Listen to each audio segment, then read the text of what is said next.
Next on Worcester News Tonight, severe weather sweeps through Massachusetts, why local farmers are hoping for more rain. Plus, a police officer recovering after being stabbed in the face while answering a call.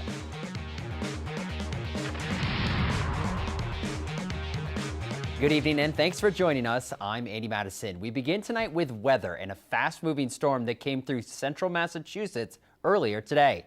The storm brought heavy rain, which is good for the area, but it didn't last long. And as our Rosalind Flaherty shows us, it isn't doing much to help local farmers.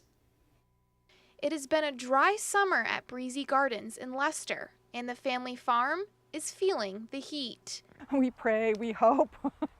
Like I said, dances in the backyard. The hope and dance is for rain. John Michek is one of the owners of Breezy Gardens. He says you need an inch of water per week to sustain crops, and these pop-up showers are not enough. You need a 2-inch soaker, slow rain that just soaks the soil. Luckily, Breezy Gardens has their own water source and installed drip line irrigation years ago. We run it like 24 hours a day and it just drips, drips, drips. You look at it and think it's not putting any water down, but after a couple days, it puts a lot of water down. The owners say they are very fortunate to have their own drip line irrigation, but it is costly. It's kind of like an insurance policy. You hope you don't have to use it, but it's there if you need it. The farm says this year the extra cost is worth it because it's either use the water versus not having a crop. It's certainly well worth the time and money to do. Rosalind Flaherty, Worcester News Tonight. Some areas of New England did get hit with heavy rain and even hail during today's storm. Our Catherine Underwood has a look at storm damage in New Hampshire. The wind was blowing like a hurricane. The storm hit and Dennis Poltrino was in its path. I basically said, I need to get out of here. He was driving home and just feet from his driveway. Heard a crack, stopped the car. This massive tree came crashing down right in front of him. 10 seconds further into my trip, it probably would have killed me. In that same moment, 30 seconds of just terror. Several trees snapped in half all around Nicole DeRocco's new house. It became really, really loud, like things flying against the windows. And it was just terrifying. Other than some broken flower boxes and debris, her home was spared. So glad we were okay and our house was okay. But not all Plaistow residents were so lucky. A homeowner on Forest Street came out to find a tree on his truck. And the fire chief tells us a tree fell on a transit bus near Route 125. We had some people who were trapped on the bus and lines on it. Officials now are asking residents for their patience. They clean up from one of the strongest storms in recent history. This is number one. This is number one. This is amazing that nobody got hurt through this. This is crazy. That was our Catherine Underwood reporting. Now, Worcester police are investigating a car accident from earlier this evening. Take a look at this video. A car went through a fence near Price Chopper on West Mountain Street. Police, fire, and ambulances responded to the scene. No word on any injuries or charges pending.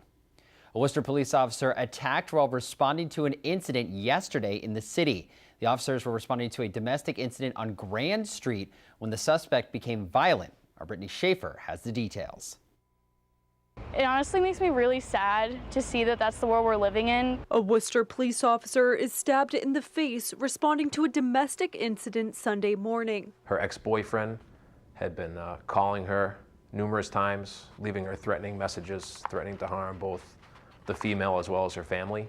The 23-year-old female victim had an active restraining order on her ex, Paxki DeLorbe. Police say 30-year-old DeLorbe went to the female's apartment on Grand Street, where he started an altercation with the officers. During the altercation on the ground, one of the officers observed that this male suspect had obtained a knife. Police say DeLorbe stabbed the officer in the face before being tased and handcuffed. The officer received stitches.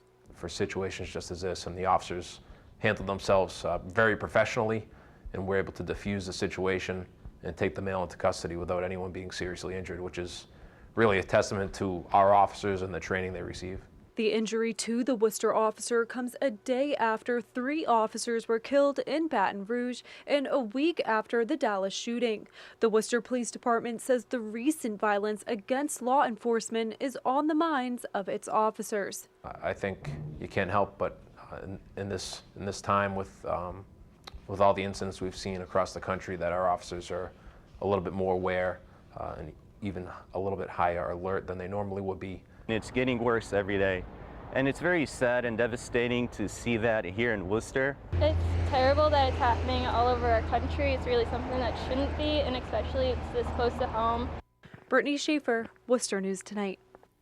DeLorbe is being held without bail. Now, there's been a lot of reaction to the latest fatal shooting involving police officers.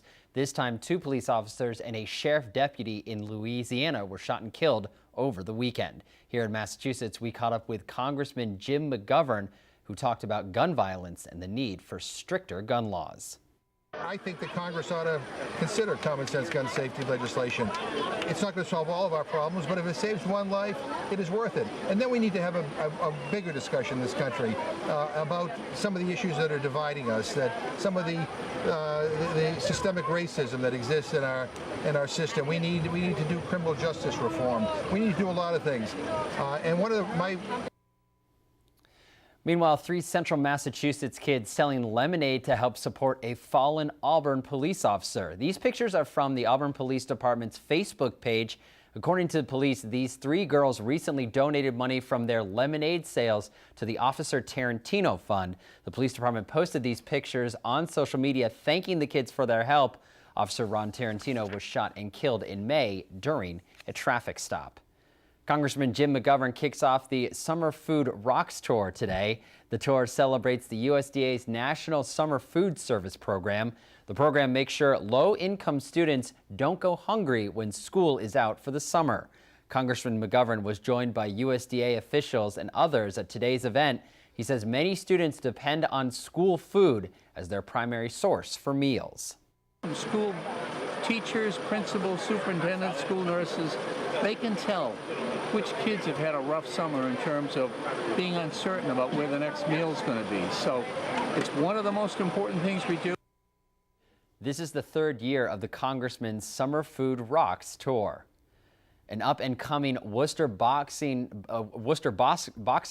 is preparing for the biggest fight of his career later this week. And as he trains, he is receiving special recognition from the state for how he's living his life outside the ring. Our Patricia Nicholas has the story. Kyrie Gray's mentally preparing himself for the big fight Friday night. Today he was recognized by the state for his accomplishments. He's a great role model for all the kids here in the city. Gray is an undefeated professional boxer. He trains 10 hours a day, sometimes 6 days a week. But the discipline for his craft didn't happen until after the birth of his daughter. When I was younger, I was always getting in trouble, in and out of jail, getting arrested a lot. Kendrick Ball has seen firsthand Gray's transformation, and he says he couldn't be more proud. And when it comes to Friday's fight, the trainer says he has complete confidence in his fighter.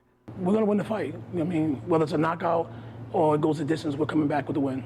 Gray says win or lose, he hopes his story can help other young kids. Keep striving for your dream, because when I was young, I said I was going to be a professional boxer, and now I'm actually living it. Patricia Nicholas, Worcester.